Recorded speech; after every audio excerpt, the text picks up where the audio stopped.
नहीं, कल शाम वाली क्लास की जो है रिकॉर्डिंग यूट्यूब पे नहीं जाती है। चलिए सर, तो करते हैं स्टार्ट। तो हम पढ़ रहे हैं एनवायरमेंट एंड इकोलॉजी का कोर्स, एंड उसके अंदर आज हमारा 23rd लेक्चर है।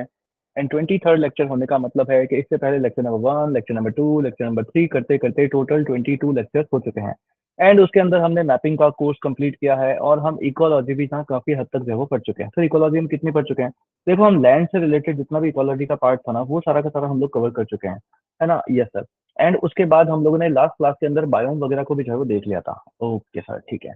ये क्या है सर? ये है हमारी क्लास के कुछ नियम प्लस कायदे प्लस कानून, कि आपको प्रीवियस क्लासेस जो है कम से कम 3 बार देखनी होती है, जिससे कि आपका सब्जेक्ट का रिटेंशन बहुत ही अच्छे से आपके पास यहाँ पे हो पाए। यस। उसके बाद आप यहाँ पे रेगुलरली न्यूज़पेपर पढ़ सकते हो। आप चाहे तो द हिंदू या फिर इंडियन एक्सप्रेस न्यूज़पेपर पढ़ सकते हैं। सर मैं पूरा का पूरा न्यूज़पेपर पढ़ लूँ क्या? पूरा न्यूज़पेपर नहीं पढ़ना होता है। जो स्टैटिक पोर्शन कंप्लीट और पढ़ रखा है आपने, उससे रिलेटेड न्यूज़ ही जो है आपको यहाँ पे देखने को। एनीवेज छोड़ो, पढ़ाई स्टार्ट कर रहे हैं डायरेक्टली, छोड़िए इन सब चीजों को। तो सर हम ना क्या पढ़ रहे थे?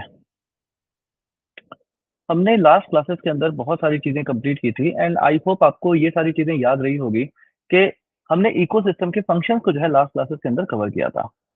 ठीक है, फंक्शंस ऑफ द इकोसिस्टम को जो है हमने लास्ट क्लासेस के अंदर कवर किया था, जिसके अंदर बहुत सारी चीजें थी, और मेन चीज जो आप लोगों को देखनी थी वो था न्यूट्रिशन साइकिल। कि न्यूट्रिशन साइकिल को हम लोगों ने यहाँ पे कंप्लीट किया था, और लास्ट क्लास के अंदर हमने बायोम को भी कंप्लीट किया था। ऐसा करते करते हमने लैंडमार्क से रिलेटेड जो इकोसिस्टम आपके पास होता है उसको हमने कंप्लीट कर लिया था। और इसी वजह से आज अब आपके पास एक नेक्स्ट टॉपिक बनता है, which is known as aquatic ecosystem.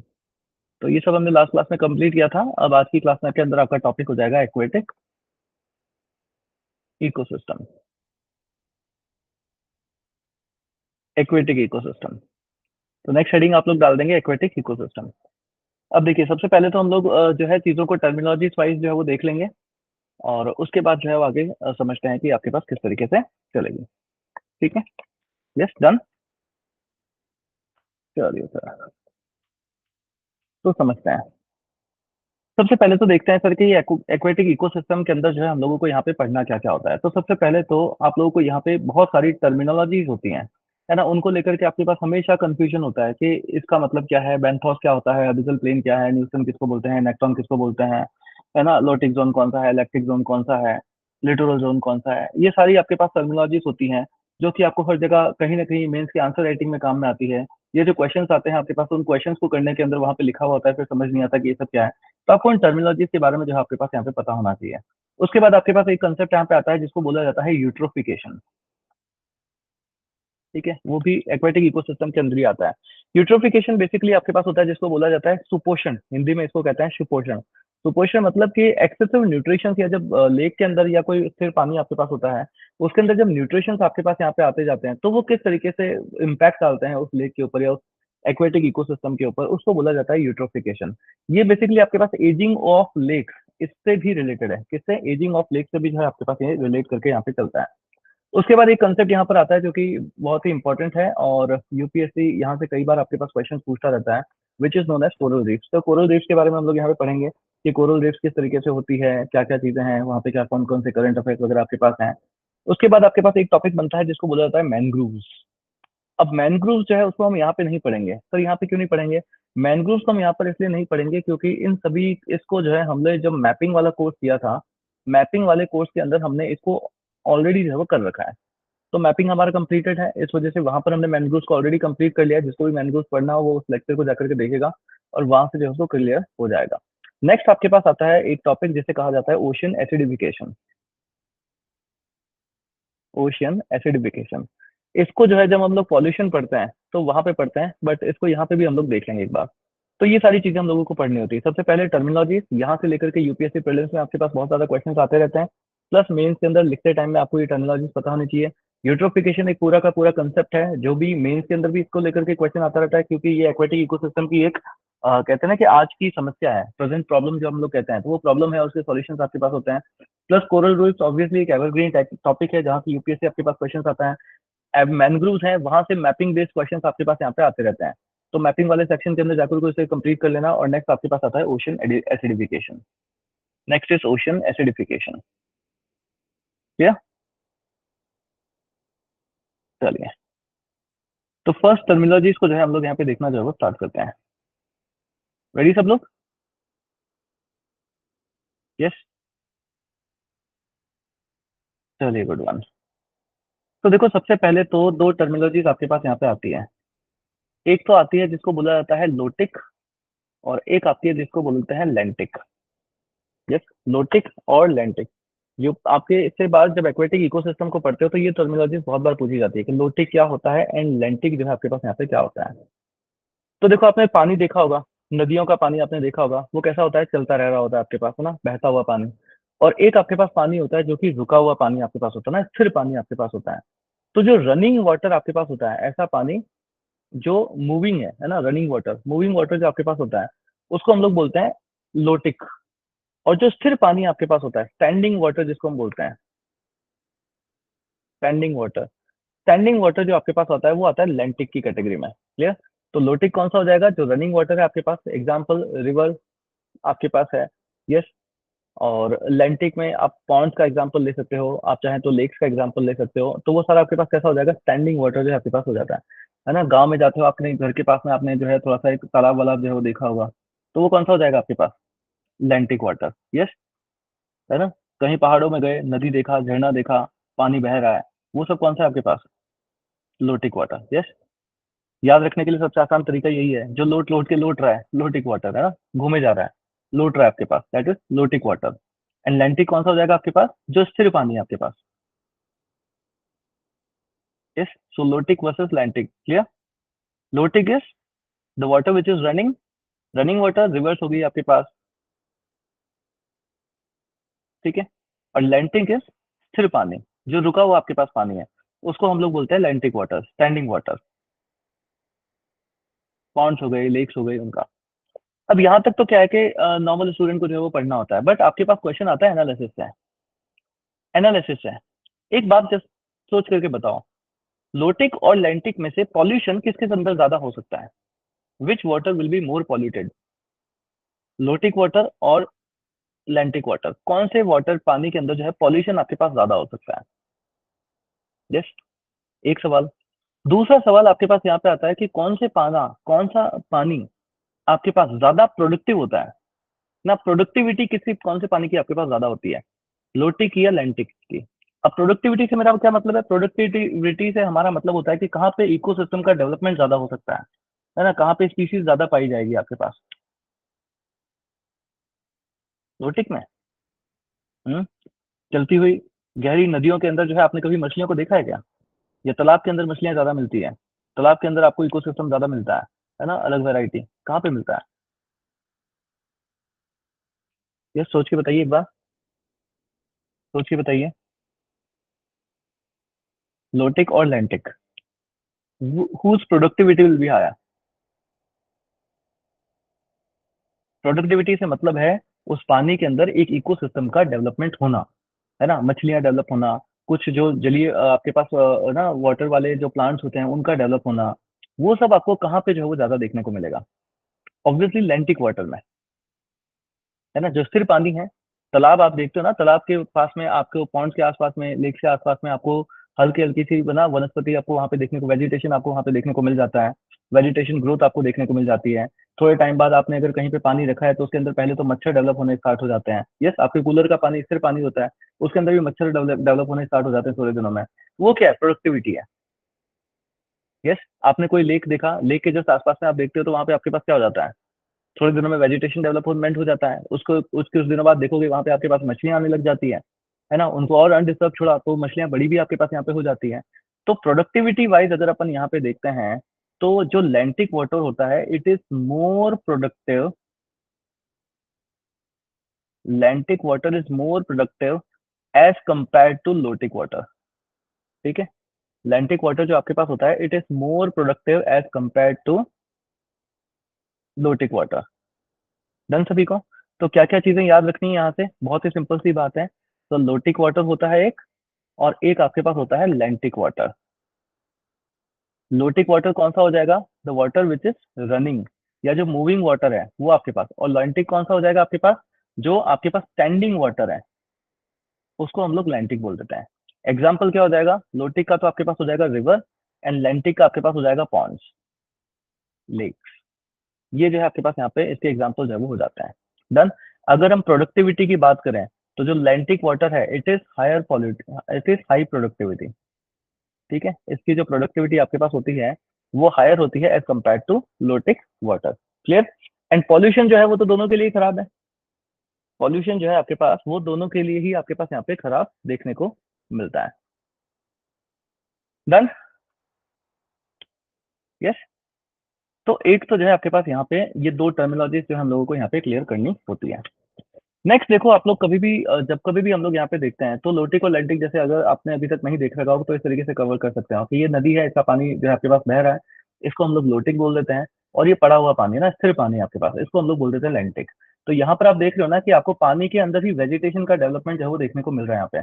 क्यों? क्योंकि यहाँ की प्रोडक्टिविटी जो है वो as compare to lotic water आपके पास हमेशा ज्यादा होती है। क्लियर।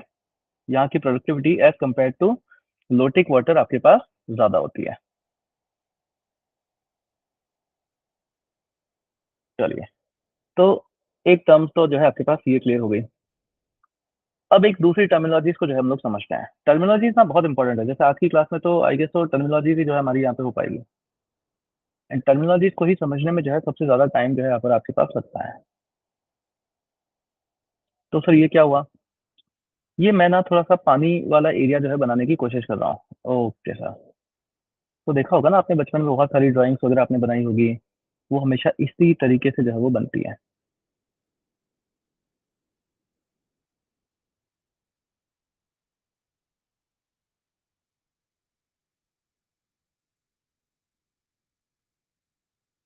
इस ये क्या बना दिया सर? ये हमने बना दिया पानी। Okay sir. सर ना येलो वाला ले लो आप, ये फिर क्या हुआ? और यहाँ पर हमने येलो लिया, और येलो से मैंने क्या बना दिया? सूरज बना दिया। सर आप ना ड्राइविंग ड्राइंग बहुत अच्छी बनाते हो। हाँ ये बात तो है, आजकल ना मतलब सुधर गई है मेरी हैंड राइटिंग, मेरी painting and everything. Okay sir, तो अब ना ब्लैक पेन के ऊपर फोकस करना। अब देखो, सबसे पहले तो दो कैटेगरी बनाते हैं। एक तो जो लैंड सरफेस है ना आपके पास, लैंड सरफेस, लैंड सरफेस से लगा हुआ पानी। भैया आप ओशन के अंदर जाते हो, मान लो आप गोवा के ऊपर गए, गोवा गए, गोवा में आप बीचेस के ऊपर गए, तो ऐसा तो है नहीं कि पानी के अंदर पैर रखा और झट से एकदम से बहुत गहरी खाई देखने को मिल जाएगी। नहीं ना, दूर तक छई छपा छई करते हुए जाते हैं ना लोग। दूर तक जाते हैं, कपल्स जाते हैं, छई छपा छई करते रहते हैं वहां पे। ये सुनो, तो दूर तक आपके पास लैंड है, इसका मतलब है ना, एकदम से वहां पे आपको खाई देखने को नहीं मिल रही है। तो यानी एक जोन रहेगा जहां पर आपके पास टेरेस, है ना, क्या कहते हैं, जो लैंड भी है एंड वाटर भी आपके पास है। जैसे इंटरटाइडल जोन जो है हम लोग जिसको कहते हैं। यस। और एक होता है दूर का पानी, कि वही ओशन में बहुत ज्यादा दूर का पानी, जहाँ की गहराई भी जो है आपके पास बहुत ज्यादा देखने को मिलती है। तो उससे अगर हम लोग देखते हैं ना, तो पानी को दो कैटेगरीज के अंदर आपके पास यहाँ पे बांटते हैं। एक कैटेगरी तो आपके पास होती है जिसको बोला जाता है लिटोरल जोन। क्या बोलते हैं हम इसको? Littoral zone. और एक दूर का पानी। दूर के पानी को हम लोग यहाँ पे क्या बोल देंगे? ऑब्वियसली देखो वापस यहाँ पे होगा, क्योंकि इधर से आकर के तो इस लैंड मार्क से वापस पास में आ गया। तो ये जो आपके पास होता है इसको बोलते हैं हम लोग पेलेजिक, पेलेजिक जोन। यस। अभी के लिए जस्ट दूर का पानी ऐसे याद रखो। एक्चुअली जैसे ओपन स्काई होता है ना, लद्दाख वद्दाख में आप जाओगे तो आपको ओपन स्काई एकदम तारे वगैरह सब देखने को मिलता है। तो जैसे ओपन स्काई होता है ना, वैसे ही ओपन ओशन भी हो जाता है कि आप ओशन में एक ऐसी लोकेशन के ऊपर जहां से आपको सिर्फ पानी ही पानी दिखाई दे रहा है। वो जो पानी होता है उसको हम लोग पैलेजिक जोन कहते हैं, कि दूर दूर तक सिर्फ पानी ही देखने को आपको मिल रहा है। आपको कहीं पे भी लैंडमार्क जो है वो आपको देखने को नहीं मिल रहा। तो वो ऐसे ही जब पानी में जब हम इतना दूर तक निकल जाते हैं तो उस जोन को हम लोग क्या बोलते हैं? पैलेजिक जोन। ठीक है, वन वर्ड में अगर आप इसको एसोसिएट करोगे तो it is open ocean. Open oceanic area जो आपके पास होता है उसको हम लोग बोलते हैं पैलेजिक जोन। और जहां से कि सर हम थोड़ा सा दूर तक गए थे, मगर वो रहा बीच, है ना, वो रहा गोवा की रेस्टोरेंट, जस्ट ये रहा यहीं पे, है ना, जस्ट थोड़ा सा दूर ही। तो वो कौन सा हो जाएगा आपके पास? Littoral zone. क्लियर? जस्ट समझो, बाकी डेफिनेशन अपने आप जो है वो आ जाएगी। जस्ट एक बार समझिए कि सर हम बीच से जस्ट थोड़ा सा पानी के अंदर दूर तक गए, हमको बीच अभी भी दिख रहा है, हमको लैंडमार्क अभी भी दिख रहा है, तो वो जोन कौन सा हो जाएगा? Littoral zone. पानी के ऊपर ही, सतह की ही बात करें हम लोग। और जब आप शिप में और आगे बैठ करके निकल गए, ओपन ओशन के अंदर आप बैठ करके निकल गए, अब आप जहां तक भी देख रहे हो आपको सिर्फ और सिर्फ पानी ही पानी दिख रहा है। यस और नो? उस एरिया को हम लोग क्या बोलेंगे? पैलेजिक जोन बोलेंगे। डन। उस एरिया को हम लोग पैलेजिक जोन बोलेंगे। अब आप दूर तक आगे चलते गए चलते गए चलते गए, शिप में बैठ के ओ माजीरे करते हुए चले गए, जहां पे जाना था वहां पहुंचते गए, तो आगे की जमीन लैंडमार्क आपको वापस दिखने लग गया। जब आगे का लैंडमार्क वापस दिखने लग गया तो आप फिर से कौन से एरिया में एंटर कर जाओगे? लिटोरल जोन में। डन। यस, वापस कौन सा एरिया आ जाएगा आपके पास? Littoral zone. डन यहाँ तक? एक क्लासिफिकेशन क्लियर हुआ? एक क्लासिफिकेशन क्लियर हुआ? देखिए बहुत सिंपल है कि सर ये मान लो इंडिया है। अच्छा ऐसे नहीं, ये ये सर इंडिया है, और यहाँ पर जो है सर हम मान लेते हैं कि सर अफ्रीका जो है वो है। अब आप यहाँ से शिप में बैठे हैं, ठीक है, यहाँ से आप शिप में जो है वो बैठे हैं। अब शिप में बैठ करके आप जा रहे हो, तो जैसे आप इंडिया से जाने लगोगे तो कौन सा जोन आएगा आपके पास? सबसे पहले लिटोरल जोन। फिर आप आगे चलते गए पूरे ओपन ओशन में आ गए, दूर दूर तक से पानी पानी दिख रहा है और कुछ नहीं दिख रहा। ये कौन सा जोन हो जाएगा आपके पास? पेलेजिक जोन। फिर वापस आप इधर आगे की तरफ आए, अब आपको अफ्रीका दिखने लगा, वो रहा सर अफ्रीका। जैसे ही अफ्रीका वापस दिखने लग गया, ये कौन सा हो गया? Littoral zone.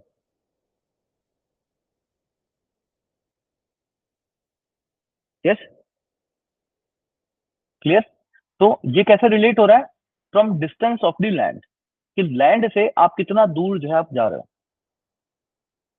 है ना, लैंड मास से आप कितना दूर जो है वो जा रहे हो, इसके बेसिस के ऊपर आपके पास आता है littoral zone and pelagic zone. Done. चलो एक क्लासिफिकेशन तो आपके पास यहाँ पे हो गया, ये वाला। अब दूसरे क्लासिफिकेशन की तरफ आइए। रेड पेन के ऊपर फोकस करना।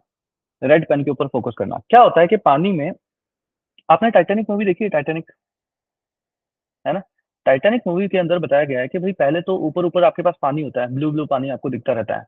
अंदर जाओगे तो आपको सूरज की किरणें भी दिखती रहती है। बट जब आप बिल्कुल ना इसके बेस के ऊपर चले जाते हो, पानी में अगर आप एक डेप्थ से नीचे जाते हो तो नीचे पूरा अंधेरा देखने को मिलता है। पूरा अंधेरा क्यों? क्योंकि वहां पे सनलाइट पेनिट्रेशन आपके पास यहाँ पे नहीं होता, है ना, सनलाइट पेनिट्रेशन आपके पास यहाँ पे नहीं होता। तो जहां तक सनलाइट आपके पास जा रही है, और डेप्थ, जहां तक सनलाइट आपके पास जा रही है ना, एक डेप्थ जहां तक आपके पास सनलाइट जो है वो जा रही है, उसको हम क्या बोलते हैं? Photic zone. और जहां से सनलाइट आपके पास नीचे जाना बंद हो गई, जहां पे सिर्फ अंधेरा ही आपके पास रहता है, उसको हम क्या बोल देंगे? Aphotic zone. Yes, photic zone and aphotic zone. Photic zone कौन सा हो जाएगा? जहां तक आपके पास सनलाइट जो है वो जा रही है। एंड अफोटिक जोन कौन सा हो जाएगा? जहां पर आपके पास सनलाइट जो है वो नहीं पहुंच पाती, है ना, डार्कनेस आपके पास यहाँ पे रहती है। अब थोड़ा सा सोच के बताओ, ये तो देखो डेफिनेशन हो गई कि सनलाइट जहां तक पेनिट्रेट कर रही है that zone will be photic zone, and sunlight जहां पे पेनिट्रेट नहीं कर पा रही वो आपके पास अफोटिक जोन। अब लिटोरल जोन में भी सेम चीज रहेगी, चाहे पैलेजिक जोन में चले जाओ वहां पे भी सेम, ये अलग क्लासिफिकेशन है। लिटोरल एंड पैलेजिक, ये क्लासिफिकेशन किसके बेस के ऊपर था? कि लैंड मास से आप कितना दूर हो। एंड फोर्टिक एंड अफोर्टिक जोन, इसका बेस क्या है क्लासिफिकेशन का आपके पास? कि सनलाइट का पेनिट्रेशन कहां तक है।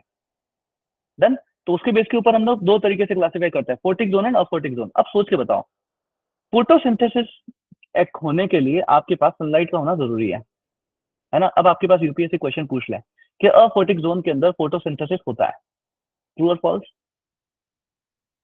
ट्रू और फॉल्स? यस, फॉल्स, नहीं हो पाएगा, है ना, सिंपल सी बात है। अच्छा अब एक सोच के बताओ, आपके पास क्वेश्चन आता है कि ऑक्सीजन की अवेलेबिलिटी जो है वो अफोटिक जोन के अंदर ज्यादा होती है, ट्रू और फॉल्स? ऑक्सीजन की अवेलेबिलिटी, यूपीएससी यही सवाल पूछेगा, यूपीएससी कभी ये नहीं पूछेगा फोटिक जोन किसको बोलते हैं, फोटिक जोन किसको बोलते हैं। बट आपको अंडरस्टैंडिंग से समझना है। आपको ये पता है अफोटिक जोन किसको कहते हैं, फोटिक जोन किसको कहते हैं, अब समझ करके आंसर करो कि ऑक्सीजन की अवेलेबिलिटी अफोटिक जोन के अंदर ज्यादा होती है, ट्रू और फॉल्स? ट्रू और फॉल्स? यस, ट्रू और फॉल्स? लिखिए जल्दी से, कमेंट लिखो, कमेंट करो जल्दी से, ट्रू और false? Yes, false, okay. Reason? Reason बताइए जल्दी से, रीजन क्या होगा? क्यों फॉल्स कह सकते हो आप इसको? Why it will be a false information? अरे सर, ऑक्सीजन आने के लिए फोटोसिंथेसिस होना चाहिए, एंड अफोटिक जोन के अंदर आपके पास फोटोसिंथेसिस नहीं हो रहा है। अगर फोटोसिंथेसिस नहीं हो रहा है तो ऑक्सीजन कहाँ से आ पाएगी वहां पे? यस और नो? फोटोसिंथेसिस नहीं है, ऑब्वियसली फोटोटिक जोन के अंदर फोटोसिंथेसिस हो रहा है, अफोटिक जोन के अंदर फोटोसिंथेसिस नहीं हो रहा है। तो ऑब्वियसली वहां पर आपके पास ऑक्सीजन ज्यादा होगी। तो ये भी पॉइंट आपको यहाँ पे याद रखना होता है कि ऑक्सीजन की अवेलेबिलिटी आपके पास कहाँ पर ज्यादा होगी। तो फोर्टिक जोन के अंदर आपके पास ऑक्सीजन की अवेलेबिलिटी ज्यादा होती है। अफोर्टिक जोन के अंदर आपके पास ऑक्सीजन, ऐसा नहीं है कि नहीं होता है भाई, H2 है ऑब्वियसली, ऑक्सीजन तो होगा ही, है ना, बट इतना नहीं हो पाता कंपेरेटिवली। अफोर्टिक जोन के अंदर आपके पास ऑक्सीजन कम रहती है। अब देखो फिशेज आपके पास होती है, जस्ट सोच करके बताओ, फिशेज जो है वो फोर्टिक जोन में ज्यादा होगी, अफोर्टिक जोन में ज्यादा होगी? यस। और मैं जो पॉइंट्स बोल रहा हूँ ना, लिखते भी चलना, यूपीएससी के क्वेश्चन हैं सारे के सारे, है ना। अभी मत लिखिए, अभी तो समझिए गीतश्री, अभी मत लिखो, इस लेक्चर को वापस देखना, यूट्यूब के ऊपर जाएगा ये तो, वहां पे उसको वापस देखना, और फिर जो है वहां पे आप लोग नोट डाउन कर लेना।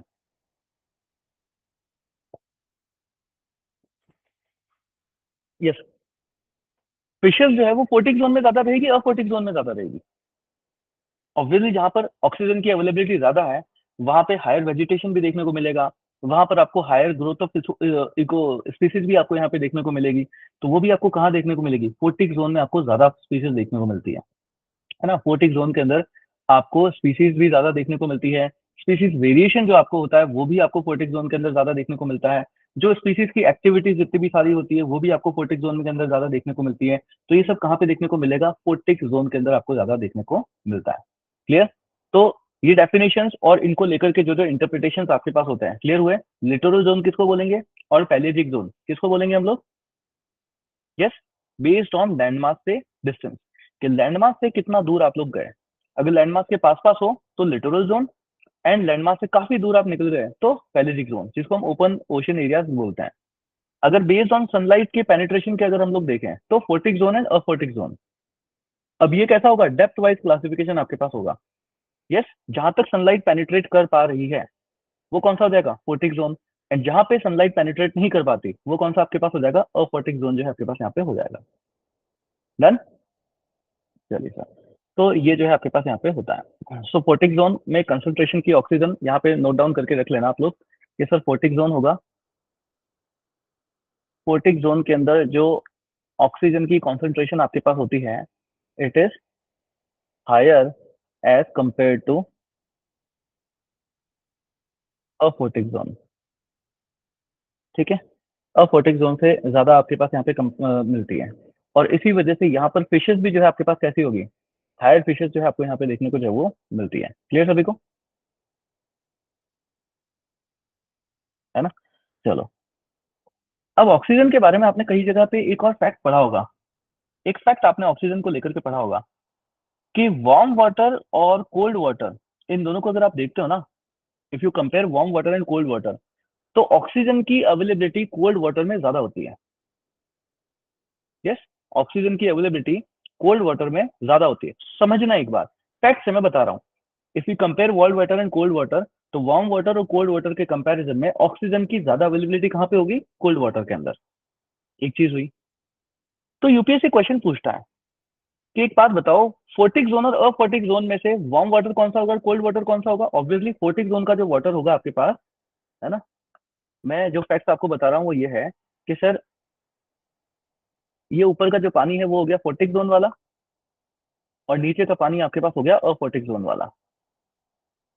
ऑब्वियसली फोर्टिक जोन के अंदर क्योंकि सनलाइट है तो ये आपके पास as compare to warm water होगा, एंड अफोर्टिक जोन का जो पानी है वो as compare to photic zone, क्योंकि यहाँ पे सनलाइट पेनिट्रेशन नहीं है तो ये आपके पास कोल्ड वाटर होगा। ठीक है सर। सर हमने ना बचपन में साइंस के अंदर ना ये टॉपिक पढ़ा था कि जो कोल्ड वाटर होता है, एंड एक आपके पास अगर वार्म वाटर होता है, तो ऑक्सीजन ना कोल्ड वाटर के अंदर ज्यादा पाई जाती है। O2 ऑक्सीजन जो आपके पास है वो कोल्ड वाटर के अंदर ज्यादा पाई जाती है। तो हमको ये चीज बताओ कि फिर ओशन के अंदर उल्टा क्यों है कि फोर्टिक जोन के अंदर आपके पास जो है वो ऑक्सीजन ज्यादा होती है एंड अफोर्टिक जोन के अंदर ऑक्सीजन यहाँ पे कम है? ऐसा क्यों? यस, क्वेश्चन है ना, और फैक्ट भी है बिल्कुल। यहाँ पर फोर्टिक जोन के अंदर ऑक्सीजन ज्यादा होती है, अफोर्टिक जोन के अंदर ऑक्सीजन कम होती है। रीजन क्या है? रीजन है सोर्स ऑफ ऑक्सीजन। अगर आपसे कभी भी ये क्वेश्चन पूछा जाए तो आप इसका आंसर क्या करोगे?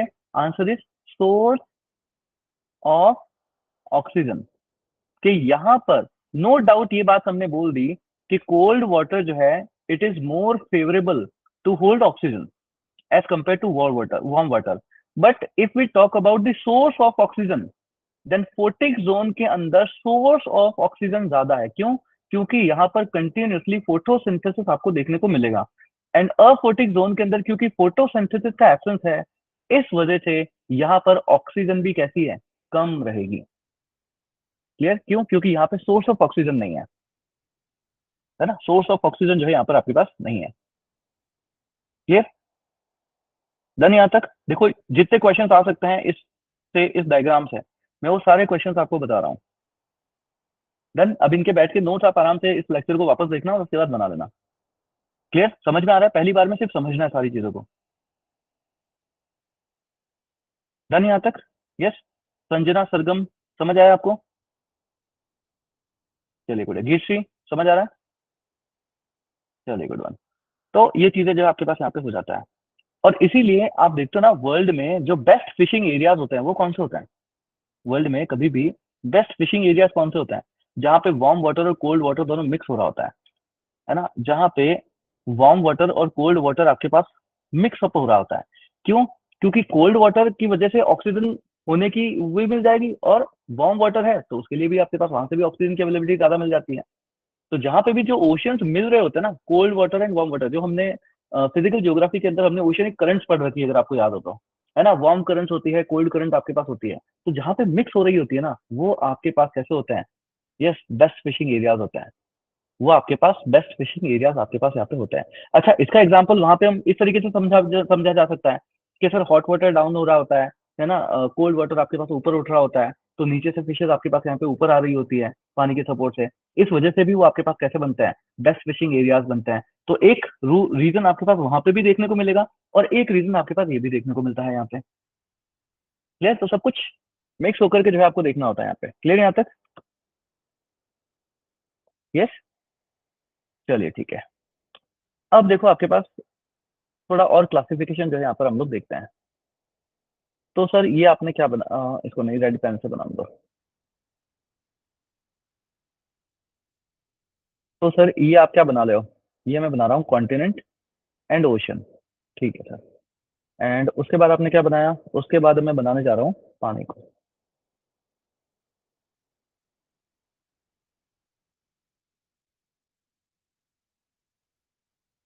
ठीक है। अब देखो, फिजिकल ज्योग्राफी के अंदर जिसने फिजिकल ज्योग्राफी पढ़ रखी है उसको दो चीजें पता होगी कि सर एक तो होती है कॉन्टिनेंटल क्रस्ट। यस। एक आपके पास होती है ओशनिक क्रस्ट।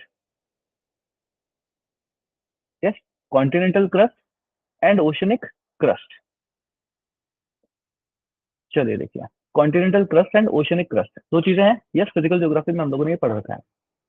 अब देखो आपके पास क्या होता है कि जब हम लोग कॉन्टिनेंटल क्रस्ट में डीप डाउन आते जाते हैं, यानी कि पानी के अंदर डीप में आ रहा हूँ, पानी के अंदर सतह में, मान लो यहाँ से कोई इंसान पानी के अंदर चलना स्टार्ट हुआ, चलना स्टार्ट होते होते जब वो डीप वाटर के अंदर आ जाता है, but he is still associated with the continental crust, कि अभी भी वो कौन सी क्रस्ट के ऊपर है?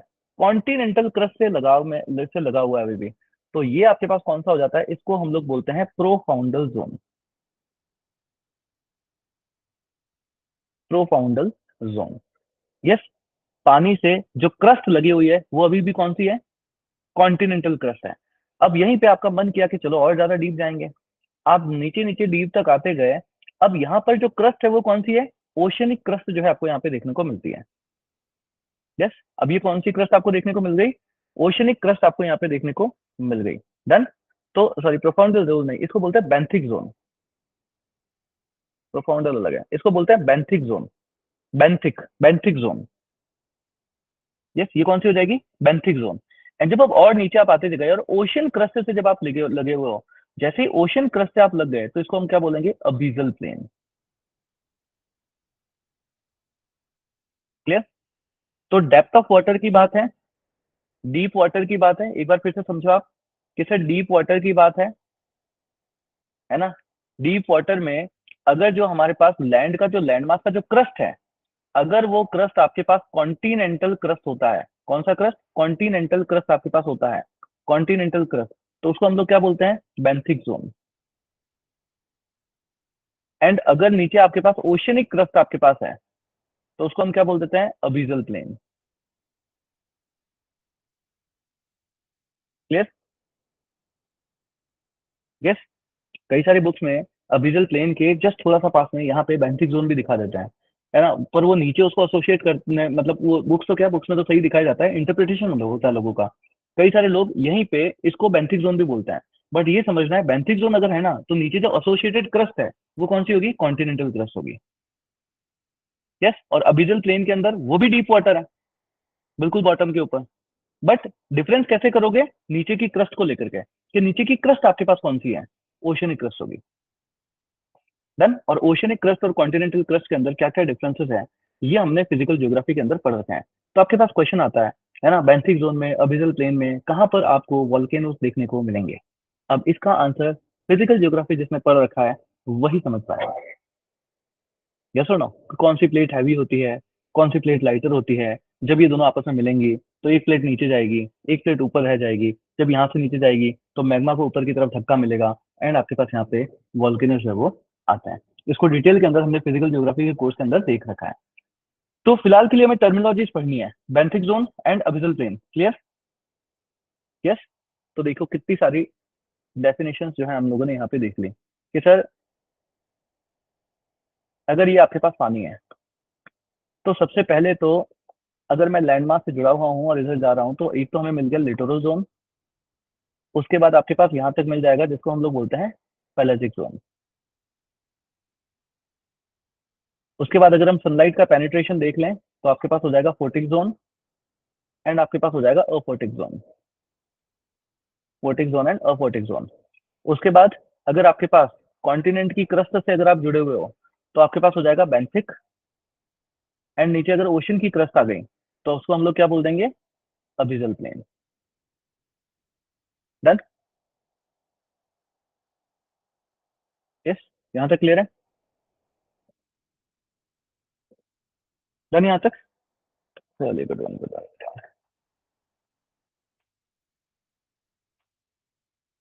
Good one, good one. तो ये आपके पास जो है वो प्रोफाउंडल जोन होता है। चलो अब देखो, एक आपने टर्म देख रखी है जिसको बोलते हैं सर प्रोफाउंडल जोन, वो क्या होता है उसको समझते हैं। तो जब हम कॉन्टिनेंट की क्रस्ट से ही जुड़े हुए हैं, जब हम नीचे की तरफ जा रहे होते हैं, तो यहाँ पर आपको दो तरीके की डेप्थ देखने को मिलती है। एक तो होती है जिसको हम बोलते हैं नेराइटिक जोन, और एक आपका होता है जिसको हम बोलते हैं प्रोफाउंडल जोन। ठीक है? जैसे इस वाले डायग्राम के अंदर आप देखो, यहाँ पे सारी चीजें आपको समझ में आएगी। इसको आप यहाँ पे देखो, लिटोरल जोन समझ में आ रहा है? लिटोरल जोन किसको कहेंगे, पेलेजिक जोन किसको कहेंगे, फिर से वापस आगे गए तो लिटोरल जोन देखने को मिलेगा। उसके बाद सनलाइट के को देखोगे तो photic zone and aphotic zone. Yes.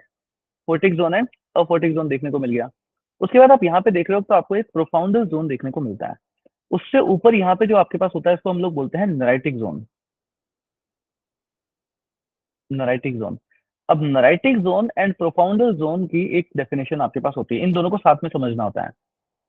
देखो नराइटिक जोन, हम लोग इसमें डेप्थ को लेके चलते हैं कि 200 मीटर तक का एरिया, है ना, लैंडमार्क से आप आगे जाते गए जहां तक आपके पास 200 मीटर तक की डेप्थ आपके पास है ना, यहाँ पर आपके पास इसको हम लोग क्या बोलते हैं, नराइटिक जोन बोलते हैं। अब देखो ऑब्वियसली आपके पास नराइटिक जोन में जितना भी वेजिटेशन आपके पास यहाँ पे देखने को मिलता है, जो सबमर्ज्ड वेजिटेशन आपको देखने को मिलता है, वो सबमर्ज्ड वेजिटेशन आपको कहाँ पे देखने को मिलेगा, नराइटिक जोन के अंदर देखने को मिलता है। जो प्रोफाउंडल जोन आपके पास होता है ना, वो बेसिकली आपके पास यहाँ पे वेजिटेशन, जो सबमर्ज्ड वेजिटेशन है वो देखने को नहीं मिलता है। यस।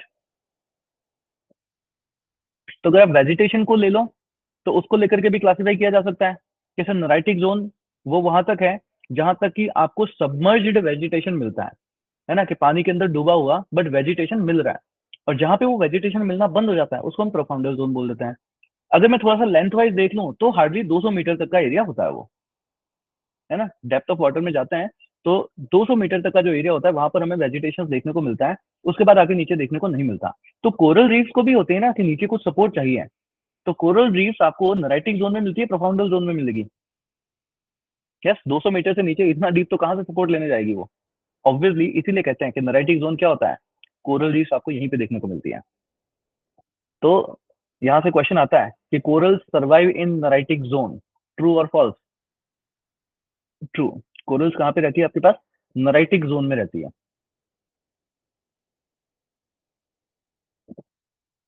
यस, कोरल कहाँ पे रहेगी आपके पास? नराइटिक जोन के अंदर रहेगी आपके पास। चलो, पल्लवी सोनी अभी पढ़ने आए आप यहाँ पे?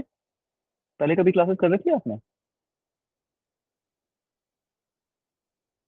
Okay okay. चलिए बताओ। समझ आ रहा है आपको सारा? चलिए बताओ। बट लेट लेट आए आप लोग क्लास में, थोड़ा सा।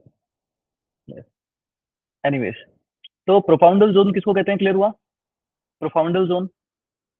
यस। एक तो वेजिटेशन को लेकर के भी आप इसको डिफाइन कर सकते हो कि वेजिटेशन, जहां तक डीप वाटर में वेजिटेशन मिल पाता है हमें, वो तो हो जाएगा नराइटिक जोन। जहां पे वेजिटेशन मिलना बंद हो जाएगा, है ना, सबमर्ज्ड वेजिटेशन, वो आपके पास होता है प्रोफाउंडल जोन। अगर लेंथ वाइज देखो तो 200 मीटर की अगर लेंथ आप लेकर के चल सकते हो कि 200 मीटर तक तो आपको नराइटिक जोन मिलता है, उसके आगे का जो जोन होगा वो आपको प्रोफाउंडल जोन मिलता है। अब देखो यहीं पे भी आपको बेंथिक और अबिजल का भी डिफरेंस देखने को मिल जाएगा, बट वो क्लासिफिकेशन का बेसिक अलग है ना। जैसे आप स्टूडेंट्स में से मान लो मैं ग्रुपिंग्स बनाऊं कि रात को पढ़ने वाला स्टूडेंट कौन है, दिन में पढ़ने वाला स्टूडेंट कौन है, तो स्टूडेंट्स तो आप ही हो, बट एक ग्रुप तो बन जाएगा, है ना। 8 घंटे डेली पढ़ने वाला स्टूडेंट कौन है, 2 घंटे डेली पढ़ने वाला स्टूडेंट कौन है, स्टूडेंट्स आप ही हो, बट एक ग्रुप तो बन जाएगा। कौन स्टूडेंट है जो कॉलेज गोइंग है या वर्किंग है, और कौन सा ऐसा स्टूडेंट है जो फुल टाइम पढ़ रहा है, एक ग्रुप फिर से बन जाएगा। तो पानी और लैंडमार्क वही है, but based on different criteria of the classification हम लोग अलग अलग डेफिनेशन यहाँ पे बनाते हैं, है ना। वेजिटेशन को लेकर के अगर मैं देखूंगा तो नराइटिक जोन प्रोफाउंडल जोन आ जाएगा, है ना। जहां तक मिल रहा है नराइटिक, जहां के बाद नहीं मिल रहा सबमर्ज वेजिटेशन, वो प्रोफाउंडल जोन हो जाएगा। एक हल्की सी लेंथ ले ली गई तो उसको 200 मीटर का एरिया बोल दिया जाता है, कि 200 मीटर तक का जो एरिया है उसको हम लोग नराइटिक बोल देते हैं, उसके आगे का जोन प्रोफाउंडल जोन हो जाता है। अब इसको क्रस्ट से कोई लेना देना नहीं है। अगर क्रस्ट की बात करोगे डीप वाटर्स के अंदर आप लोग, तो अगर ओशनिक क्रस्ट आपके पास है तो अबिजल प्लेन हो जाएगा, एंड अगर कॉन्टिनेंटल क्रस्ट आपके पास है तो बेंथिक जोन हो जाएगा। यस। अगर सनलाइट के पेनिट्रेशन की बात आप करते हो, जहां तक पेनिट्रेट हो पा रही है फोर्टिक जोन, जहां पे पेनिट्रेट नहीं हो पा रही अफोर्टिक जोन। अब इसको लेकर के फिर आगे के एनालिसिस है कि फोटोसिंथेसिस कहाँ पे हो पाएगा, है ना, ऑक्सीजन कहाँ पर ज्यादा मिल पाएगा, कहाँ पर ज्यादा फिशेज आपको मिलेगी। यूपीएससी फिर वहां से आपसे क्वेश्चन पूछ रहा है, बट क्या वो डायरेक्टली क्वेश्चन आंसर किए जा सकते हैं अगर आपको ये टर्मिनोलॉजीज के बारे में सही से पता नहीं है तो? नहीं ना, तो ये टर्मिनोलॉजीज बहुत अच्छे से आपको क्लियर जो है वो होनी चाहिए।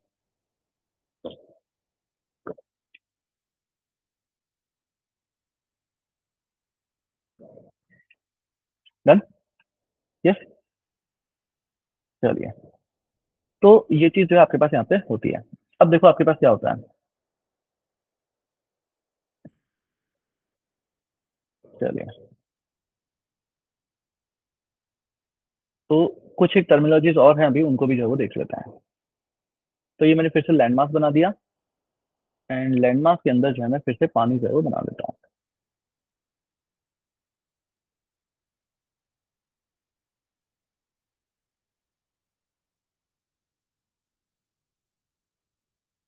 अब देखो, दो तीन टर्म्स आपके पास यहाँ पे फिर से जो है वो आती है। एक तो होता है जिसको हम बोलते हैं न्यूस्टन, एक होता है जिसको हम बोलते हैं नेक्टॉन। ठीक है, Newstone and nekton, Newstone and nekton, समझ करके देखना। पहले थोड़ा सा समझो, पानी के अंदर आपको स्पीशीज कैसे कैसे मिलती है। एक मान लो पानी के अंदर मैंने आपको ले जाके छोड़ दिया, सर आपको तैरना नहीं आता, क्या हो जाओगे, डूब जाओगे, मर जाओगे, खत्म। सर्वाइव कर पाओगे नहीं, तैरना आता है तो एक अलग चीज है, अदरवाइज सर्वाइव कर पाओगे नहीं, तो आपकी बात तो नहीं हो रही। अब हम नॉर्मली हमने पानी के अंदर देखा है कि कई सारी स्पीसीज ऐसी होती हैं जो यहाँ पे स्विम करती है, स्विमर्स जिनको हम कहते हैं, है ना, स्विम करती है। कई सारी स्पीसीज ऐसी भी होती हैं जो स्विम नहीं करती हैं, बट वो भी पानी में रहती है। अब आप कहोगे सर स्विम नहीं करती पानी में रहती है, तो फिर वो कैसी स्पीसीज हुई आपके पास, जो इनकी सतह के ऊपर रह करके फ्लोट करती है। कभी कूलर की टंकी में मच्छर को देखा है? वो पानी के अंदर डूबा हुआ नहीं रहता, वो पानी की सतह के ऊपर बैठा हुआ होता है। यस, पानी की सतह के ऊपर आपके पास यहाँ पे बैठा हुआ होता है वो। एक इमेज दिखाता हूँ, रुकिएगा ना, एक इमेज लेकर के आता हूँ मैं, ऐसे समझ में नहीं आएगा आपको। यस।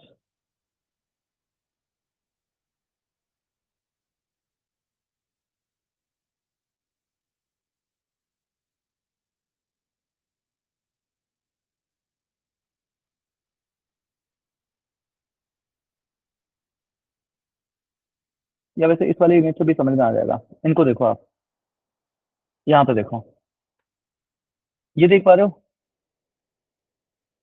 ये जस्ट पानी की सतह से पीछे लगे हुए हैं, इनको हम लोग क्या बोलते हैं, न्यूस्टन। यस, ये कौन से हो गए, न्यूस्टन। तो चार टर्मिनोलॉजीज पढ़नी है, neuston, plankton, nekton and benthos. Neuston, plankton, nekton and benthos, ये चारों टर्मिनोलॉजीज देखनी है। देखो न्यूस्टन कौन से हैं, क्या ये स्विम कर पाते हैं, नो सर। ये क्या है, ये अटैच्ड है सरफेस से, ठीक है, सरफेस से आपके पास अटैच्ड है। हल्का सा स्विम कर लेंगे, ऐसा नहीं है कि बिल्कुल स्विम कर ही नहीं सकते, हल्का सा स्विम करेंगे, बट वो बिल्कुल, वो कहते हैं ना गोताखोर मछली जो है आपके पास यहाँ पे जो है वो नहीं है। तो अटैच्ड सरफेस से आपके पास रहते हैं, एंड पानी के साथ वो फ्री फ्लोट करते हैं, जिस दिशा में पानी जाएगा उस दिशा में ये भी चले जाएंगे। तो फ्री फ्लोटिंग आपके पास यहाँ पे होती है, इनको हमने क्या बोला, न्यूस्टन बोल दिया। अब मान लो इनमें से कोई ऐसा जीव है जो थोड़ा सा पानी के अंदर डीप सकता है ना, तो अब जो आपने क्वेश्चन पूछा ना, आपका आंसर आपको मिल जाएगा, थोड़ा सा पानी में डीप डाउन जो है वो जा सकता है, बट स्विम करेगा क्या, नहीं सर, स्विमिंग की कैपेबिलिटी अभी भी इसके पास जो है वो इतनी आपके पास यहाँ पे नहीं है। स्विमिंग की कैपेबिलिटी अभी भी जो है वो इसके पास इतनी जो है वो आपके पास नहीं है। जस्ट 1 सेकेंड ना, जस्ट गिव मी 1 सेकेंड, थोड़ा सा इंपॉर्टेंट है। हेलो, हाँ सर।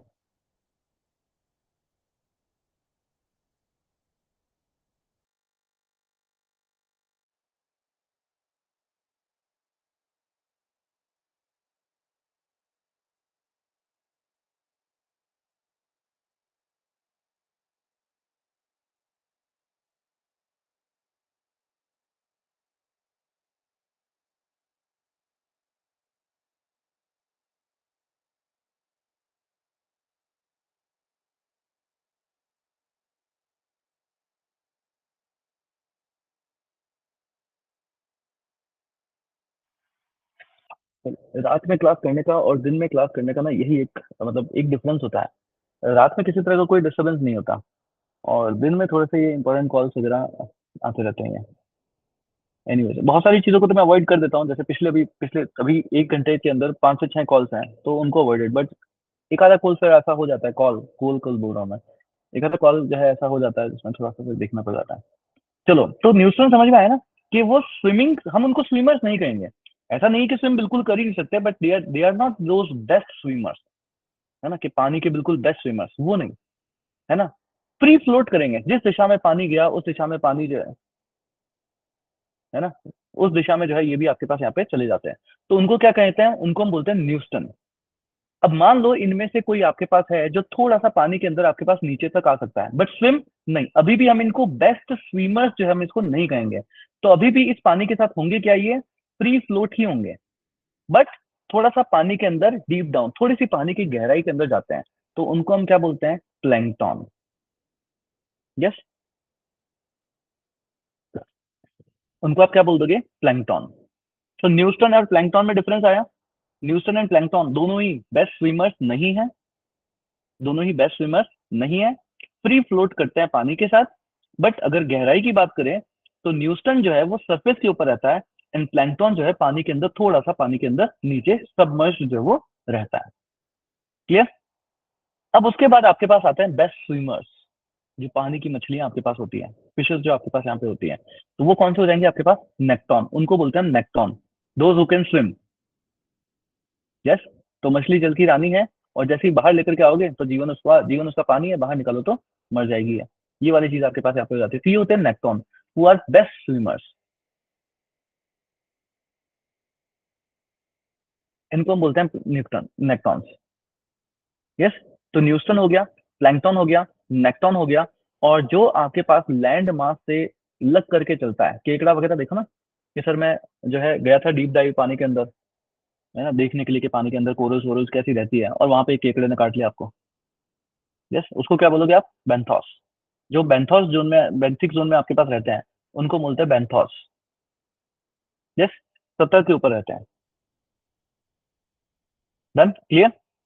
तो ये सारी टर्मिनोलॉजीज जो आपके पास यहाँ पे होती है, तो एक थोड़ा सा टेस्ट देख लेते हैं आपका, कि कितनी चीजें आपको याद हुई है। तो मान लो अगर मैं,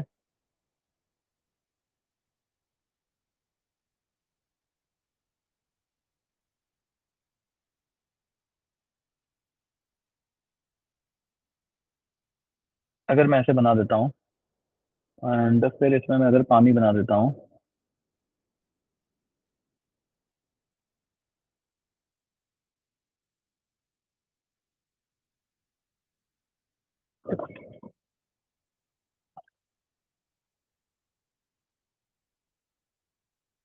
यस, तो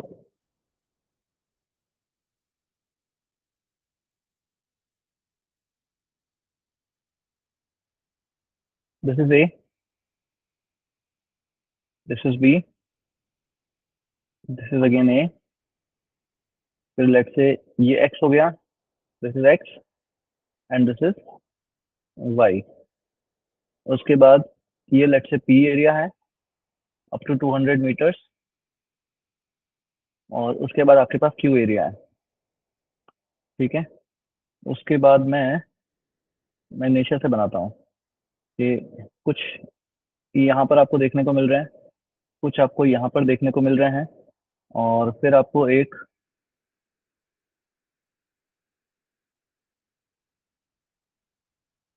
अरे वाह सर कितना अच्छा डायग्राम बनाया आपने। फिशेस भी जो है आपको देखने को मिल रही है। यस, ये आपको मिल रहा है, और एक जो है आपको यहाँ पे कुछ केकड़ा वेकड़ा भी जो है वो देखने को मिल गया। ठीक है, चलो सर, तो इसको हम ले लेते हैं एम से, this is an and this is Q. चलो सर, यस, हर तरीके का क्वेश्चन जो है पूछा जा सकता है। तो न्यूस्टन किसको बोलोगे आप? न्यूस्टन, न्यूस्टन किसको बोलोगे? Which one will be neuston? M will be neuston. Yes, neuston. चलिए ठीक है, एंड प्लैंकटन, प्लैंकटन किसको बोलोगे? प्लैंकटन, प्लैंकटन एंड जो है वो प्लैंकटन हो गया। Which is, which one is littoral zone? Littoral zone कौन सा हो जाएगा इसमें से? Littoral zone, which one will be littoral zone? A जो है आपके पास लिटोरल जोन हो जाएगा। चलिए, good one, good one, good one, good one. Best swimmers कौन से होंगे? Best swimmers, best swimmers, where can you find best swimmers? Yes, Q, है ना, नेक्टॉन्स, नेक्टॉन्स जो है उनको बेस्ट स्विमर्स हम लोग बोलते हैं। चलो, गुड वन। प्रोफाउंडल जोन कौन सा है? प्रोफाउंडल जोन कौन सा है? प्रोफाउंडल जोन कौन सा है? पी, ये देखो पल्लवी सिंह का, पल्लवी सोनी का पी आ गया, है ना, लेट आयो इसका, इससे पता चलता है। क्यू जो है आपके पास हो जाएगा प्रोफाउंडल जोन। चलिए, गुड वन। है ना, ऑक्सीजन की अवेलेबिलिटी, कोल्ड वाटर, है ना, ऑक्सीजन की अवेलेबिलिटी कम है, कोल्ड वाटर है ना, सनलाइट का पेनिट्रेशन नहीं है, फोटोसिंथेसिस जो है वो नहीं देखने को मिल रहा है, कौन सा एरिया है ये? है ना, ये सर। तो स्विमिंग करनी नहीं आती है मगर पानी की सतह के ऊपर रहते हैं, न्यूस्टन इनको कहते हैं, कौन से हैं? यस, एम जो है आपके पास यहाँ पे हो जाएंगे। चलिए, गुड वन। तो वो सब तो ठीक है, बट नराइटिक जोन कौन सा है? Neritic zone, neritic zone, which one is neritic zone? Neritic zone, neritic zone.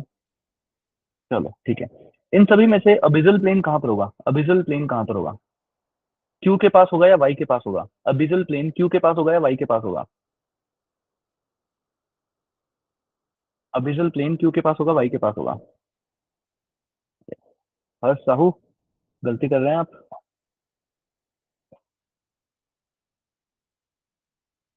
Yes, Y के पास होगा, है ना, अबिजल प्लेन जो है आपके पास तो लास्ट में है। अरे ओशनिक क्रस्ट से रिलेटेड है, तो इसलिए मैंने एक समझ पूछी आपसे, एक समझ के थ्रू आपको आंसर करना चाहिए था, वरना मैंने तो मार्क ही नहीं करा हो तो। यस, वरना मैंने तो मार्क ही नहीं करा आपके पास यहाँ पे। चलो, ये चीज आपके पास यहाँ पे जो है वो होती है।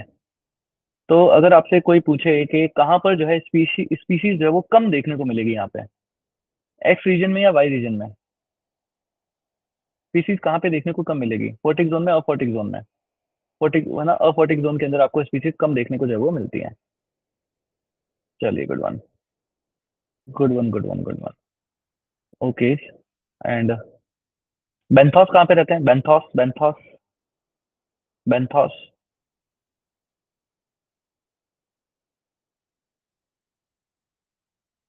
Y reason is associated with sunlight penetration. Benthos जो सतह से लग करके रहते हैं, तो वो क्यू से लग करके रहेंगे, पी से लग करके रहेंगे। भाई नराइटिक जोन में भी अगर कोई स्पीसीज है जो आपके पास सतह से लग करके रह रही है, तो उसको भी बोलोगे तो वही ना बेंथोस में, पी रीजन में भी तो रह सकता है ना, पी रीजन में भी तो रह सकता है। तो सतह से लग के रहने वाली बात है, तो वो पी में भी मिलेगा, क्यू में भी मिलेगा। यस, अबिजल प्लेन में भी मिल सकता है। बट एक्स और वाई से उसका लेना देना नहीं है। यस, एक्स और वाई से जो है उसका लेना देना नहीं है। ये चीज है, आपको यहाँ पे ध्यान रखनी है। चलो गुड वन। अच्छा, इनमें से वेटलैंड्स आपको कहाँ पे देखने को मिलेंगे? यहाँ पे अगर वेटलैंड देखना है, कहाँ देखने को मिलेगा वेटलैंड्स? यस, वेटलैंड यहाँ पे कहाँ देखने को मिलेगा? सर ए रीजन नहीं, पी रीजन बोलो, नराइटिक जोन। वेटलैंड को बनने के लिए सतह भी तो चाहिए, सरफेस भी तो चाहिए, है ना? तो वैसे तो पी और ए इसका आंसर नहीं है, इसका आंसर होता है इंटरटाइडल जोन। इसका आंसर होता है इंटरटाइडल जोन। जहाँ पे टाइड्स आपके पास यहाँ पे आती है ना, इंटरटाइडल जोन। जब पूरा हम लैंडमास के ऊपर चले जाते हैं, वहां पे फिर आपके पास टाइड्स आती है, थोड़ा सा पानी आपके पास रहता है, उनको जो है हम लोग बोलेंगे इंटरटाइडल जोन। उसको जो है हम लोग यहाँ पे बोलते हैं। चलिए, तो आई होप आपको जो है टर्मिनोलॉजी जो है वो क्लियर हुई होगी। तो आज की क्लास के लिए हम लोग इतना ही रखते हैं, मैं रिकॉर्डिंग को ऑफ करता हूँ। एनवायरमेंट की क्लास हम 1 ही घंटे की करते हैं ना। चलिए। चलिए, तो आई होप आप लोगों ने एनरोल